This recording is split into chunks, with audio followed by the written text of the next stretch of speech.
this occasion. Volunteer parent Sherry Waterman Hopper of the Onondaga Beaver Clan helps Diogohawiti. She brings something with her. Of the Mohawk Snipe Clan, tie her moccasin prior to the start of the ceremonies. We try to have a community member help each student make their own traditional clothes and moccasins for the ceremony. The students' traditional names are printed alongside their English names in the school's graduation bulletins. Light from the setting sun washes across the face of Rehonusawaku. He is holding two houses of the Onondaga Beaver Clan. A distinctive part of a Haudenosaunee man's traditional clothing is the headdress, the gastoa, used to identify an individual's nation. One feather pointing upward and another pointing downward shows everyone that he is Onondaga. The senior project of Marcia Lyons, a member of the Onondaga Hawk Clan, led to Native American students being given the option of wearing traditional clothing during Lafayette High School graduation ceremonies in 2006. In the past, some students wore their traditional clothing beneath their graduation gowns. The family of Tanya and Clint Shenandoah enters the Longhouse for strawberry ceremonies in late June. Onondagas celebrate the gifts of creation throughout the year with ceremonies. Our principles are kept alive through families' participation in Longhouse ceremonies. Tom Murray of the Onondaga Turtle Clan picks blackberries ripening in the hot July sun. He follows closely the traditions of planting, gathering, preserving, and sharing nature's bounty with many on the nation. Work crews tend to community gardens from which, with permission, residents can gather food. There was a bountiful harvest in 2005, but unusual weather in 2006 raised havoc with the community and personal gardens planted in the low areas. Dave Hill of the Oneida Turtle Clan and fellow Set of Nine's founding member Kyle Shenandoah of the Onondaga Snipe Clan play with drummer Fred Cousineau of Nedro during one of their rock band's Friday afternoon rehearsals, held in the unoccupied house owned by Shenandoah's mother. The Onondaga Nation-based blues band Cornbread performs during the release party held at the Mill in Syracuse for their third CD, Mother Earth. Morris Tarbell is Mohawk Bear Clan. John J.B. Buck is Cayuga Beaver Clan. Drummer Lenny Printup is of the Onondaga Turtle Clan, with Jerome Lazor and Curtis Waterman being of the Onondaga Beaver Clan. When the band performing at the benefit for the family of Anthony Hanos took a break, this 9-year-old member of the Oneida Turtle Clan could not resist the urge to leave her seat to play the drums. Onondaga's Lee Lyons of the Eel Clan and Mauricia Smith of the Beaver Clan had been dating for about 1 week when they attended the fundraiser. I think all people in the world will recognize themselves in this picture because we're all the same in the end. We all strive for the same things, which is peace and happiness. Our people enjoy the great versatility in the world of dance and music. Sandy Bigtree, a Mohawk, dances to modern music with my son Robert Shenandoah of the Onondaga Eel Clan, one of our traditional dancers. Vernon Doctor of the Onondaga Eel Clan directs traffic on Route 11 as it passes by the Onondaga Nation smoke shop. The nation has its own security patrol, one of the programs funded by the sale of cigarettes at the tax-free store. 3 runners from the Onondaga Eel Clan pass Seneca Falls as they run their leg of the first ever Spirit of the Youth Run for Unity in August of 2005.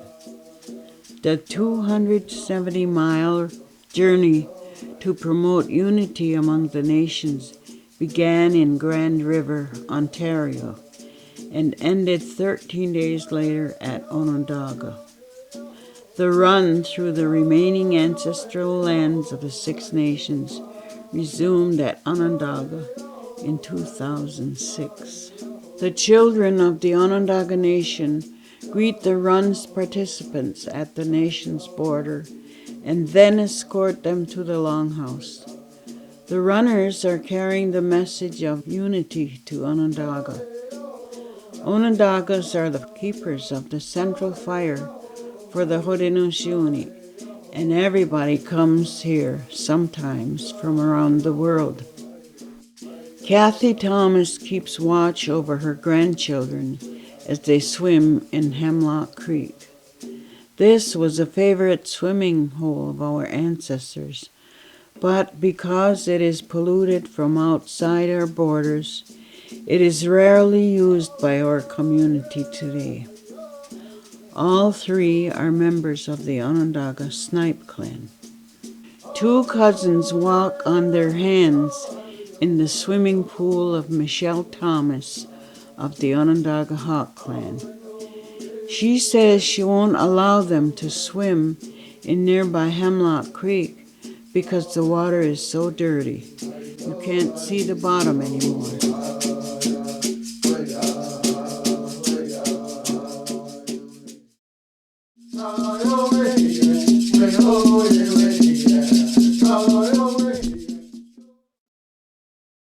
Ten years after it was placed on the Federal Superfund National Priority List in 1995, Indigenous people from Japan joined with Tadodaho, Sidney Hill, and members of the nation in calling for the healing of Onondaga Lake.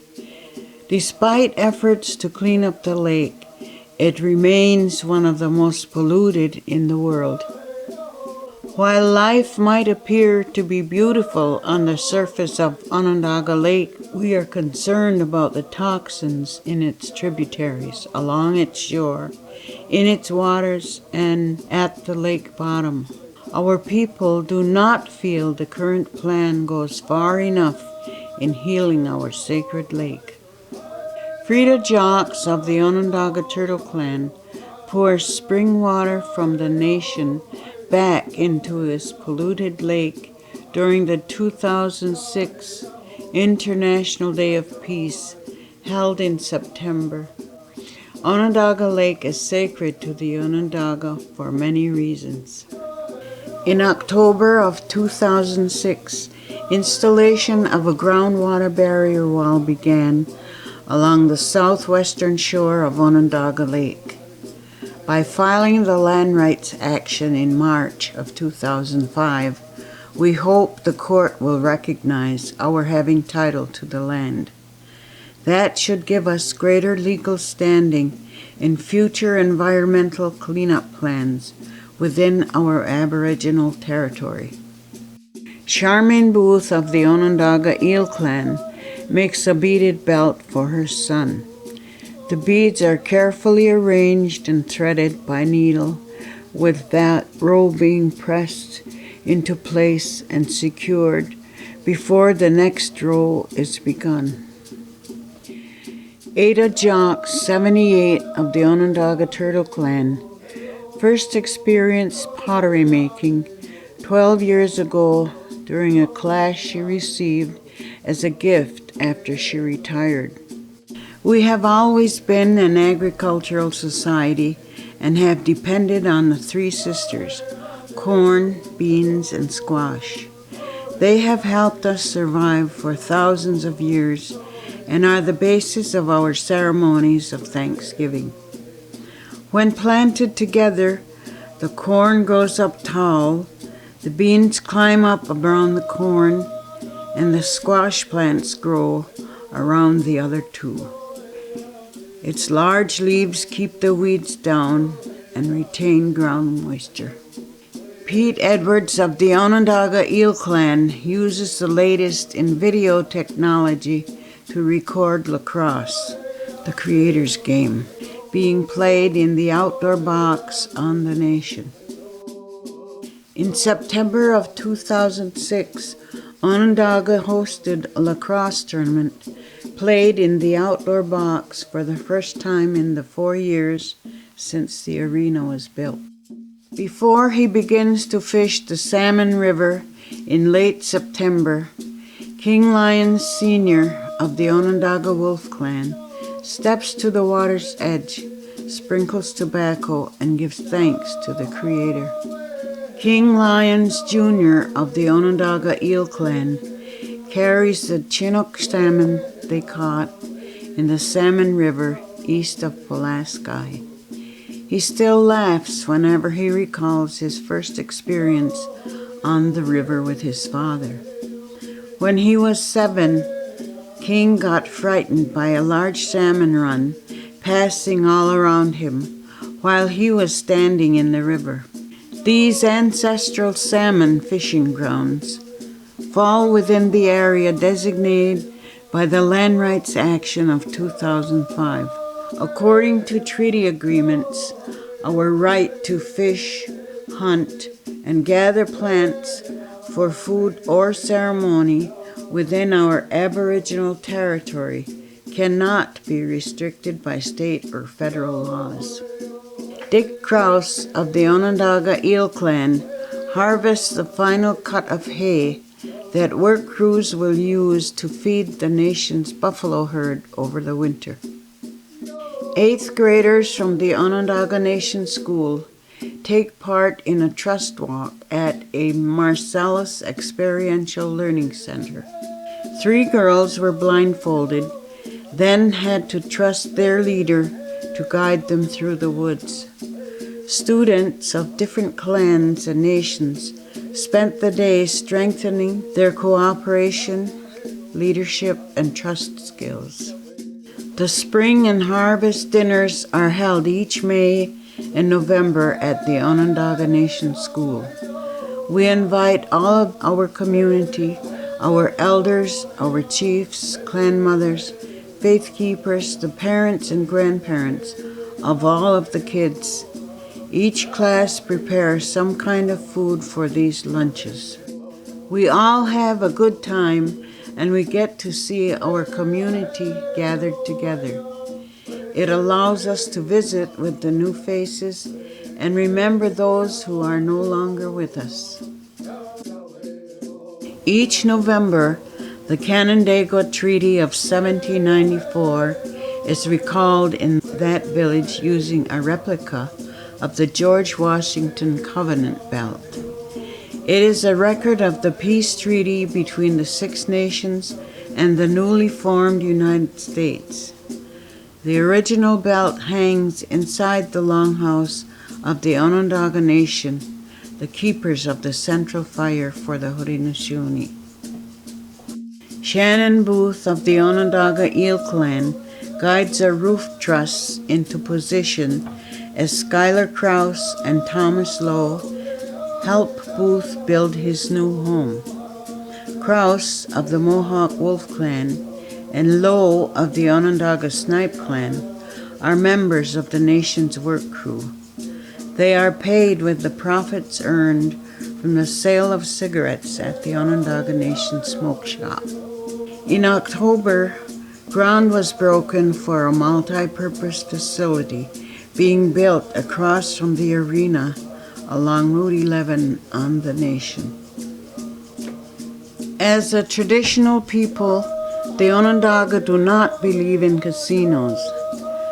The council is considering a number of uses for the facility, to ensure that funding to support traditional life at Onondaga continues uninterrupted into the future. The peacemakers said, "Think not of yourselves, O chiefs. Think of continuing generations of our families. Think of our grandchildren and of those yet unborn, whose faces are coming from beneath the ground." Hey,